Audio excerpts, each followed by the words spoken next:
बोलिए श्री सदगुरुदेव की जय। सदगुरु श्री कबीर साहिब की जय।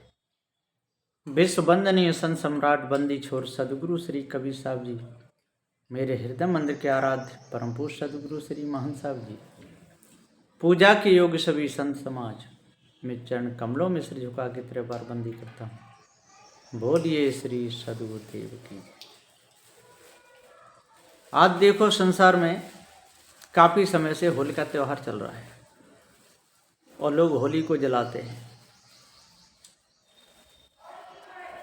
हिरण्याकश्यप था, हिरणाक्ष था, उसकी बहन थी होलिका। प्रहलाद की बुआ भी लगती थी।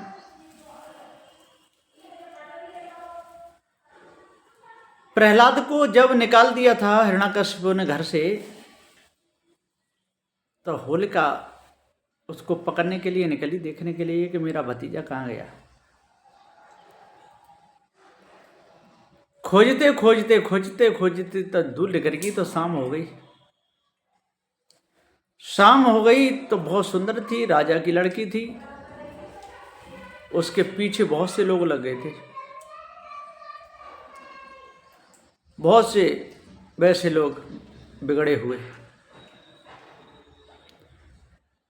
उसके साथ में दुर्व्यवहार भी किया और सुबह के समय पर उसको मार करके और जला दिए और खबर कर दी कि होलिका और अपने भतीजे को मारना चाहती थी, इसलिए इसके साथ में ऐसा किया। लेकिन होलिका अपने भतीजे को क्यों मारेगी?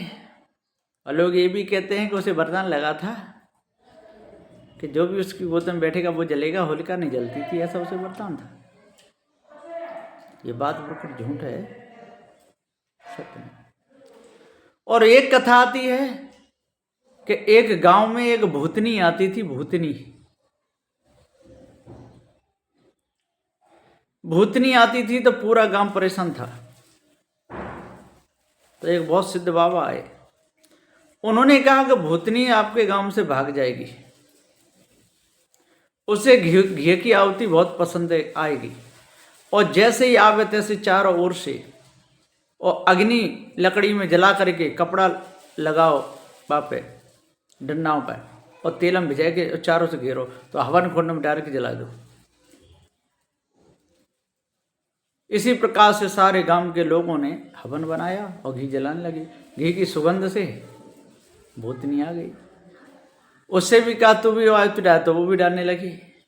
और जैसे आहुति डालने लगी, चारों ओर से लकड़ी पे आग ले लेके उसके पीछे पड़े तो भाई में जला दी। इसलिए तब से होली मनाने जा रही, खुशी मनाने। ये सब बेकार की बातें। कई प्रकार से ये कथाएं आई हैं, ये सारी झूठी हैं, मिथ्या है। ऐसा ना हुआ है ना, वो बिल्कुल गलत बात है। सदगुरु श्री कबीर साहब के निर्णय के अनुसार इन लोगों ने ये झूठा भ्रम लगाया है, और इस भ्रम में सारा संसार भूला हुआ है। और बहुत घृणित त्योहार है, कोई ये अच्छा सभ्य त्योहार नहीं है होली का। इसमें शराब भी पीते हैं, मांस भी खाते हैं, कीच भी डालते हैं, रंग भी डालते हैं, बावरे हो जाते हैं एक दूसरे के ऊपर, रास्ताएं रोक लेते हैं, रंग डालते हैं, लाल पीला कर देते हैं, मुंह बिगाड़ देते हैं। ऐसा होता है। एक कथा और आई है जो इधर के साउथ की तरफ का ग्रंथ है, उसमें लिखी। उसमें ऐसा आया है कि एक बार एक राक्षस एक गांव पर चढ़ाई किया तो गांव के लोगों ने और सबने सलाह करी कि जैसे आवे इसको मारो।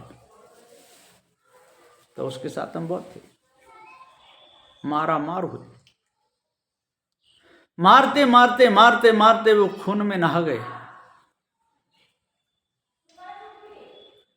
जब खून में नहा गए तो उसके साथ में, जो राक्षस के साथ में एक लड़की थी, उसका नाम था होरी। वो होरी मर गई तो खुशी में आग जला करके और लोगों ने फिर नहा धो करके अब रंग की होरी खेली कि चलो बहुत बढ़िया रहे, राक्षस तो भगा दिया और इसकी जो होरी नाम की लड़की देवी मर गई। अब इस खुशी में होली मनाते हैं। अब एक कथा हो तो उसको सच माना जाए, कई कथा है तो ये इन कथाओं के पीछे नहीं पड़ना चाहिए। सदगुरु श्री कबीर साहब का तो सत्य का निर्णय है, सत्य का उपदेश है। हो और ली, हो धन ली। जिसने ज्ञान विचार को अपने हृदय में धरा रखा और ज्ञान की होली खेले, माने ज्ञान विवेक विचार से चले, तो उसका जीवन सही होगा। और होली माने किसी भी विकार को और उन्होंने अपने अंदर ले लिया, झट से उठा लिया, या देखे सुने भोगे के संस्कार अपने अंदर कर लिए, तो वो विषय की होली और भ्रम की होली इसी में भूला रहेगा। तो चाहे तो वो हिरण्याकश्यप की बहन हो, चाहे प्रहलाद की बुआ हो, चाहे वो राक्षसी हो, अब इससे अपना जीवन कैसे सुधर सकता है? नहीं सुधर सकता। लेकिन जो दुर्व्यवहार किया था होलिका के साथ में, इन पापी पाखंडियों ने किया था, भ्रम के लोगों ने किया था, भूले हुए लोगों ने किया था, अनाड़ी लोगों ने किया था, बदमाश लोगों ने किया था।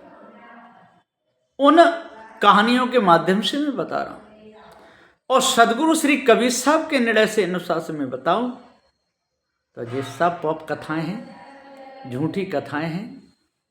इन झूठी कथाओं के पीछे नहीं पड़ना चाहिए। सदगुरु श्री कबीर साहब का जो सिद्धांत है, पारक सिद्धांत है।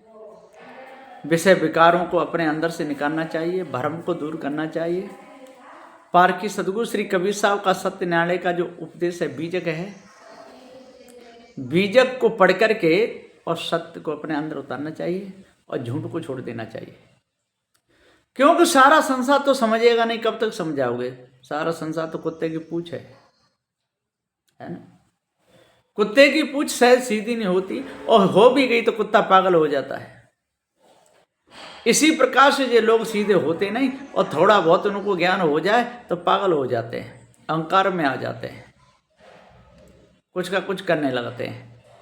और ज़्यादा बड़े हो गए ना, ज़्यादा पुराने हो गए, फिर तो ये समझते हैं कि हमारे सामने कोई नहीं है, कुछ भी कहो, किसी को भी दोष लगाओ, ऐसा समझते हैं।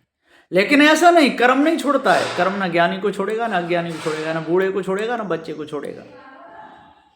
कर्म का दंड सबको भोगना पड़ेगा। इसलिए इन झूठी कहानियों का पीछा छोड़ें, जड़ चैतन्य का भेद समझें। जीव बाजार हमारा अखंड नित्य स्वयं स्वरूप है, इसके ऊपर कोई ईश ब्रह्म परमात्मा है नहीं। भूत चुड़ैलों की जो कल्पना की है, जो मिथ्या है, और जो राजा रानियों कहानी में भूलते रहते हैं, जो उनकी भूल है।